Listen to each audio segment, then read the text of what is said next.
This episode of the Retail Is podcast is sponsored by Chesapeake Bank. For more than 122 years, Chesapeake Bank has been there for you, serving the Northern Neck, Middle Peninsula, Williamsburg, Richmond, and Chesterfield. Their team of banking professionals are your friends and neighbors, and they care as much about the community in which they live as you do. Visit chessbank.com for more info. Today, we are joined by Adam Dobbins from Grow Depot in Virginia Beach. Adam, welcome. Hey, Jerry, how's it going? Very good, actually. Thanks for being here. So let's get into it a little bit. Why don't you tell us a little bit about Grow Depot, what it is you sell, where it is, and how long you've been open? Okay, disclaimer, first podcast doing anything like this live, especially besides, a couple of articles I've done. But anyhow, so we are in Virginia Beach, Virginia, down near the oceanfront, 2404 Virginia Beach Boulevard, Suite 110, and that's 23454. That's across from Lowe's near Great Neck and TJ Maxx area. So we have a really high traffic area. That's one of the highest sales TJ Maxx on the East Coast. That Lowe's gets a lot more traffic than would normal Lowe's because it's close to the beach and nobody wants to go to Home Depot. Normally contractors go to Home Depot, women and older people go to Lowe's or just convenience, but you get all of that and we're right there. So we get kind of a mix. Nice. Did you choose that spot specifically, or was that just the ones that was available? So the laws for the cannabis industry, obviously my business is more cannabis industry related and centered, not many people are going to be doing much indoor growing and or this specific niche of growing as for the cannabis industry. You're not going to get a $300 tomato or whatever, $300 of an ounce for a tomato versus whatever, especially if you're looking at it in that sense for medicine or whatever the niche is. But anyhow, to get back to your question, it was close to the beach. I kept kind of gravitating towards it. My wife's a big TJ Maxx and Marshalls and home goods shopper, and I see how busy that area is. I go to Lowe's all the time. It was just, really close. We had looked at another area, General Booth, closer to the Dam Neck base, which is funny, is there's another grow store there now, but my whole thing there was the loading dock sucked. Everything was going to have to be loaded through the front door. The back door had about 6 or 7 steps, and with our business, it's a lot of dirt and soil. And that's one of my biggest problems right now is just inventory receiving. And especially when you have a pallet of dirt and it looks like someone blindly loaded it onto a pallet, because my door is big enough for a pallet, but if you do it wrong, then you got to get everybody out there and unload the pallet. It's just a lot of labor. It's time consuming, not much less a pain in the butt, moving a bunch of dirt back and forth all the time. I bet. Well, let's back up a tiny bit. What is a Grow Depot? Okay, so Grow Depot, we sell all your hydroponic lights and soil growing needs. Okay. So whether it is, more centered on the cannabis industry, we also do sell to people that do orchids, indoor mushroom growing, or just any kind of indoor growing or indoor greenhouse grows, because a lot of people are doing microgreens, especially now with the boom of this etiquette chef everything. You have like your really nice side dishes, and they're trimming the greens right there off of trays and putting them into the pan right there. So a la carte when they're making stuff for you, especially at these high-end restaurants. Well, they're getting stuff from stores like myself. Okay, so do you sell the seeds and everything too, the whole process, or is it just the equipment? Just the picks and the shovels right now. So, I've been trying to get seeds from a lot of different companies for even just heirloom tomatoes and everything else. But I tell you what, COVID has made everything very difficult. Interesting. Yeah.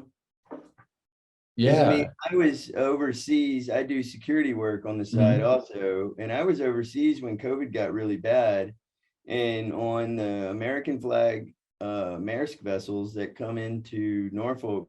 They're usually on like a 30-day run or something as they go over and get through the Suez Canal. And it was turning into, 50, 60 days waiting on containers because, they were what, a 6,000 container vessel, and they didn't want to sail all the way back with all that fuel with only containers and all the commodities. Oh yeah, I that's mean, everybody's been hearing about the whole supply chain issue and all the shipping containers off the West Coast just floating around out there. But yeah. so what made you want to open up a store like Grow Depot?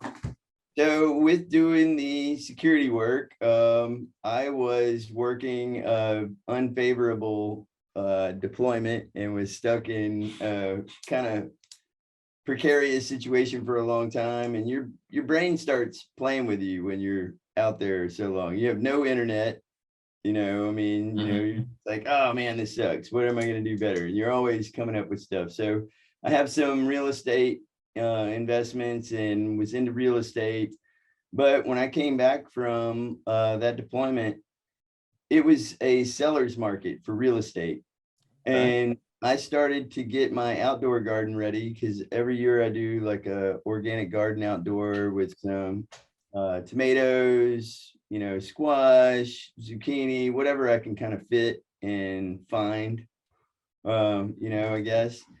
And I went to one of the local indoor grow shops because he has a lot of the better nutrients and better stuff. And I heard him talking about the law changing because I was overseas with no internet or news or anything. I couldn't keep up with this. And I heard him talking to another customer and, just like silent, deadly, I guess, my way of doing things. I go check out and I'm driving home and I'm like, shit, because his is all the way down in Norfolk almost. And I live at the ocean front. I was like, man, this is about to go legal July 1st with, 4 plants per household. You can have up to a certain amount per person, all these. And I was like, well, this is an industry for a grower. This is a growing industry that they're making. And there's no large scale store at the beach, nor is there very much of a large scale store in the area. We started looking into it. The original Grow Depot was bought out by a very large scale grow store called Grow Generation. And they dissolved the name, dissolved the trademark, which we've scooped up. Okay. So we've scooped up all those trademarks and scooped up all that. That was dissolved.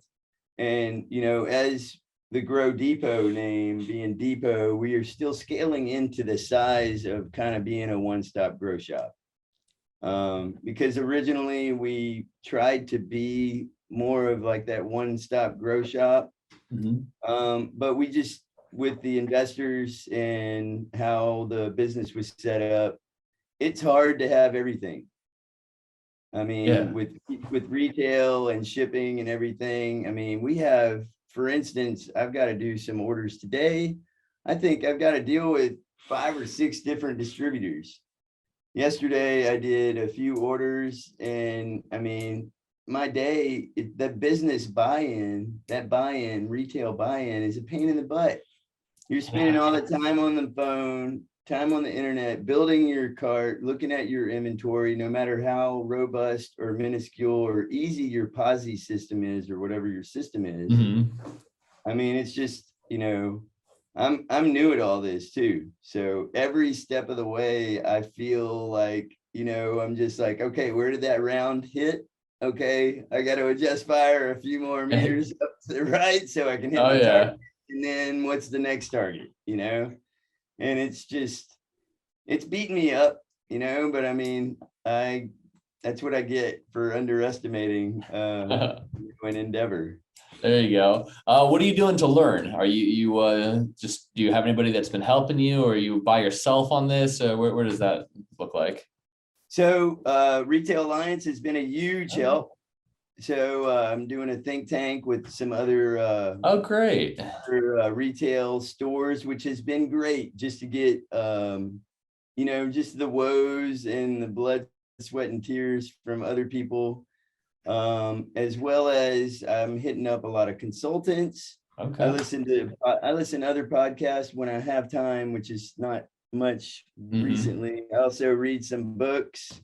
But actually the best thing that I have found, because of being a new owner and how busy I've been, has been just to force myself to get out and be around other business owners and talk, because you just get so much insight, just these conversations, and you're like, I really don't want to go to that meet and greet, or I don't have time to go to that meet and greet. But then you get out and you get these little tidbits of things, and you can just start putting into your cookie jar, like, that you're going to end up using later, Excellent. I mean, I forced myself to go to a Christmas party with my run club, and I talk to this one guy all the time because we're old and we're at the back and we talk when we run. But I went to the Christmas party, and as soon as we had a couple beers and started talking about business, he told me something that, I was just like, oh my gosh, when you put it that simply, it's, because you're just so focused all the time. Yeah, Sometimes definitely. it's hard to take those horse blinders off and get that 30,000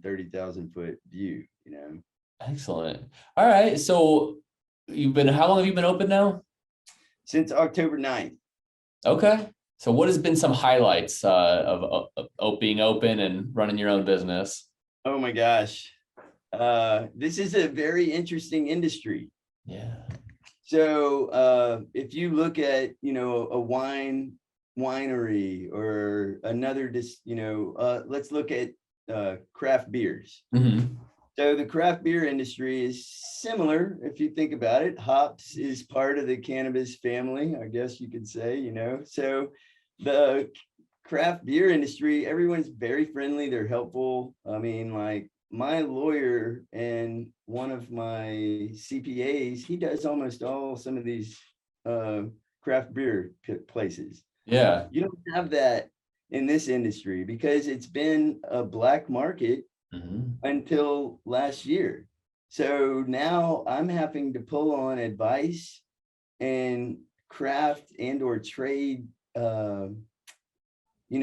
trade consultants and everything, because I'm more of the integrator and the business person. I don't know a lot about all this industry. There is a lot to learn about it. Oh, I bet.